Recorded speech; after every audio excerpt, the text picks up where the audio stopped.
Hey, what's going on, guys? I know you love taking a look back at some of these older kits, and so do I. So today we're going to be taking a look at the HGUC Zeong, a classic from 2001, very early on in the HGUC line. The Zeong, as some of you guys may know if you've been watching the channel for a long time, not one of my favorite designs, but I absolutely loved the RG. It was fantastic. Highly recommend if you guys have not built the RG Zeong. I can definitely recommend that to you guys. I know a lot of you guys are probably fans of the Master Grade as well. It's another one that I've not built, but the HGUC is what we're going to be taking a look at here in today's video.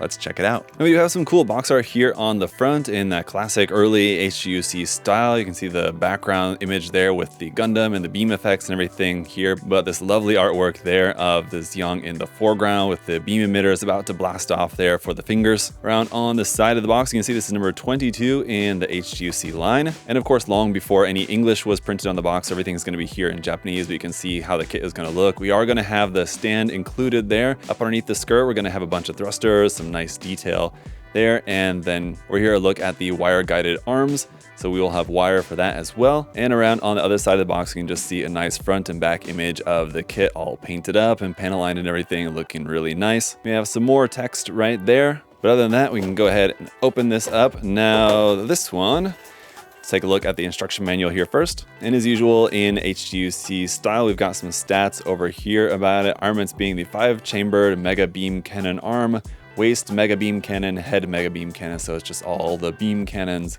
there. And then here on the back, basically just gonna be the same images that we saw on the outside of the box there, but that looks nice. We do have our color guide here as well. That's all going to be in Japanese, but easy enough to translate that if you guys want to match the colors up. On the inside, a bunch more text and images here. One big image and a whole bunch of text around that. Some smaller images down here at the bottom. The head can come off and fly on its own. I'm wondering if that has a hard point underneath the head for being able to plug that onto an action base. We'll find out. We've got that composite image over here, which was like the background of the box art. Some other HGUC stuff there, the Gundam, Char's Zagok, and then some more line art there and some more of the box art once again. Over here on the inside, we've got our parts list there. And then we've got basically 1, 2, 3 pages of construction, and that's it. So going to be a fairly quick construction, as you can probably guess just from the design of this. I mean, it doesn't have legs, it doesn't have a backpack. It's basically just the torso, this the skirt section, the arms, the head.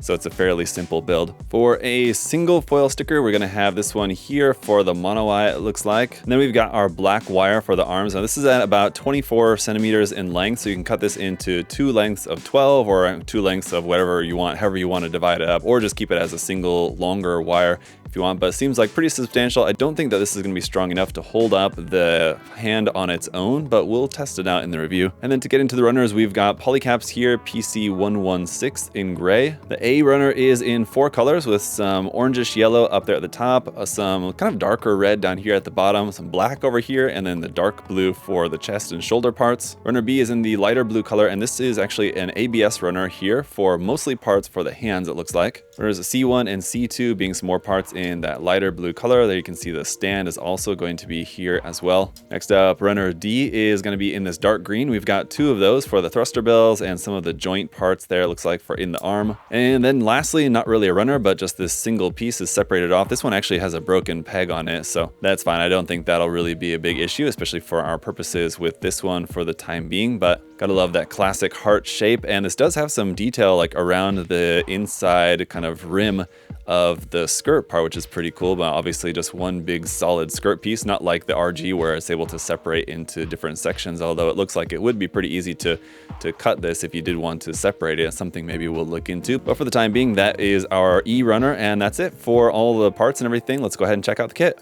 Alright guys, and then here is the kit all built up. Lovely little kit, pretty quick build, of course, like I said, just because, you know, it doesn't really have a whole lot of stuff going on there. It's a good size though, definitely pretty big. I'll show you a size comparison here in just a minute, but certainly a very unique and eye-catching design. And I guess even though it's lacking a lot of surface detail, I think it does look really nice. I think that look of not having a whole lot of surface detail really goes quite well just kind of with the design. Very sort of anime accurate, I guess you could say. If you did want a much more detailed version of the Zeong, then of course you have the real grade, which is a very good option as well. But let's go ahead and take a closer look at our accessories. And of course I say that because our accessories are going to be pretty limited with this. There's really kind of only the stand here, which is just a couple parts. You have like the main base plate there. Then this part is actually from the ABS runner, and it's 2 pieces, which means that there's going to be a seam line down the middle of that part. And because it's ABS means it's going to be a little bit trickier to get rid of that, unfortunately, if you wanted to get rid of that. But underneath, here's how that's going to look. And unfortunately, this is also not a standard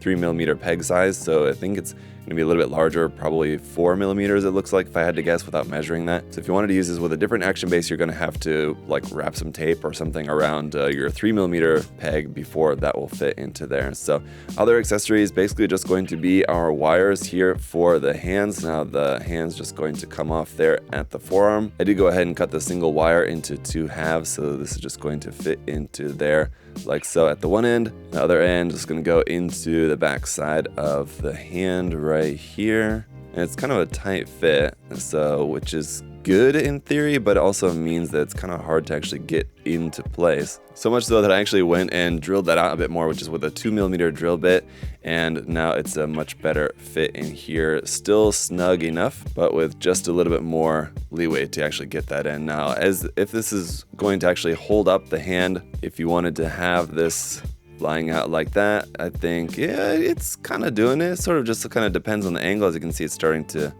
go down there like that. So depending on the angle of how you have this held out, if you have the wire kind of maybe a bit more doing like one of these, something like that, it might be able to hold it up a little bit better. So it just kind of depends on how you have that. Also, if you have had a shorter length of wire, it would probably hold it better as well. Otherwise, you could just attach the hand onto another action base. Now, there's nothing built into this to be able to do that. If I remember correctly, the RG had like a piece that allowed you to actually plug an action base into the hand for that additional support. In this case, we don't have anything like that. But just while we're here then, just as that's the end of the accessories, we don't have anything else other than that, we can take a look at the hands just to start us off here, as we're taking a look at the rest of the base kit itself. Each of the fingers just has a single ball joint at the base, so those are articulated to a degree, but some nice deep holes there in the fingertips, so you don't have to paint those in black. They already are going to look pretty deep, pretty convincing. Otherwise, if those would have been like pretty shallow, I would have been telling you guys to drill those out to make them look more convincing as barrel tips, but I think they look good as is. The wrist is on a ball joint. You're not going to get a whole lot of movement out of that, mostly just rotation there, and this forearm part is like completely symmetrical, so it really doesn't matter the orientation of that. As for our elbow joint, it's going to be pretty limited. Basically, you can bend it about like 45 degrees, maybe, not a whole lot. So that's unfortunately not going to give you a whole lot of bend there, but you've got a rotation at the top of the bicep, and then the arm can come pretty far out to the side, like all the way out to the side there like that, and then full rotation so long as you watch out for the antenna on the head. This shoulder armor is a free-floating piece in between the arm and the torso there, so that in theory kind of moves independently. But here on the head, that mono eye sticker, I just placed it right there. You can place it anywhere you want, kind of like on the track. It's just a sticker, and the head just comes off from the torso like this, and if you wanted to have that flying on its own. Now again, it looks like there's no way to actually have this to be usable with an action base if there was like a 3mm hole there. Now again, that looks like that peg is probably a little bit larger. You could try drilling like a 2mm hole in that, and I think you'd be safe. If you tried drilling a 3mm hole into that peg, I think it'd be kind of tight. Probably wouldn't work so well for putting this up on an action base, so you probably would have to figure something else out. I think would be a good idea. But the whole head will move up and down a little bit here. This whole light blue section here sort of moves up and down a little bit to be able to sort of like look up slightly, although this is going to be very slight. And mine, I'm having to like kind of hold it here just because I went ahead and trimmed these pegs just in anticipation of painting this kit, and it's like trimmed a little bit too much. It's not really wanting to stay on there very well. But we have a couple of points of articulation here in the torso as well, between this main section, the middle section, and the lower section. There's a couple of points that will give you a pretty good bend back and less so much forward necessarily. Again, the RG really excels at that forward and back bend. This one's going to be not quite so much the case, but a little bit back there at least anyway. And then no legs, of course, but up underneath the skirt section, you might not expect a whole lot out of this, but actually these two big main thrusters here are on ball joints that can actually be moved around a little bit forward, back, side to side, so you can actually adjust those a fair amount. And then each of these smaller ones also can be moved forward and back. And if you rotate that, you can move it like side to side here as well, so you can actually change the position of those like pretty nicely, which is pretty cool. And some good detail up underneath. As far as any seam lines on this kit, just gonna remove the head to show you, because really the only seam lines you have is going to be on like between the front and back half of the torso, the little bit there on the top of the torso there, and that is going to extend like to the side of the torso here. And then on those black parts right there, there's a little seam in between, and then the blue parts in between like the abdomen, there's a little seam, so just a little bit kind of running down the middle of the sides. And here on the upper arm part, on this bicep part, there's a little bit of seam on that dark green part there, but really not all that much. And for a size comparison, this is with the HG 144 scale Revive version of the Gundam, and so yeah, as you can see, it's going to be quite the large kit indeed for an HG. Pretty similar in terms of like overall head height, but obviously very different proportionally, with this being very, very large, bulky. So yeah, then just to wrap up the review, taking a look at a couple of poses with this, you are going to be pretty limited in terms of your posing just because of kind of just what the kit is. Again, it doesn't have legs, it doesn't have any like handheld accessories, it doesn't have like a shield or a beam rifle or a beam saber or like a big backpack or anything like that. It's really just going to be which angle do you want to put the Zeong in, you know, on the base. You can adjust the angle of it, and you can have the arms up or down, you can have the arms on the wire or not on the wire, and so there's gonna be a little bit less options in terms of display capabilities for this, but still, again, a pretty unique build and a pretty unique kit for your collection. If you're wanting to just build something a little bit different, it's definitely one that I think is worthwhile. Despite it being a pretty old kit at this point, going back to 2001 for this, I think it still holds up pretty well, just as far as just like an HG Zeong, and if whatever you could expect for an HG Zeong, I think this pretty much just delivers on that. The only thing that if we were to get like a new version of this in HG now, I think it probably would have a little bit more detail, maybe a little bit more part separation, but really that's kind of about it. Otherwise, I mean, there's not really a whole lot much more that you could really expect out of just a high grade Zeong. If you wanted something more, then of course there's the master grade or the real grade. The real grade being, I think, probably the best looking option in my opinion. I really like the look of that. It does look really good with all the articulation and detail that it has. But if you wanted something a little cheaper, a little simpler, I would say this is definitely a pretty good option for you to check out. So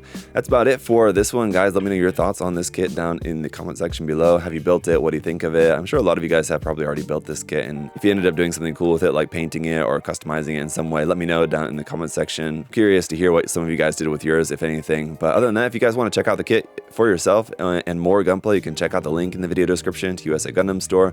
Got lots of great stuff there on the site, of course. And as always, thanks for checking out the video here today. If you enjoyed it, make sure to leave a like. If you're not yet subscribed, you can subscribe there as well. I really appreciate all your guys' support. Thank you so much. Until next time, see y'all later. Bye, guys.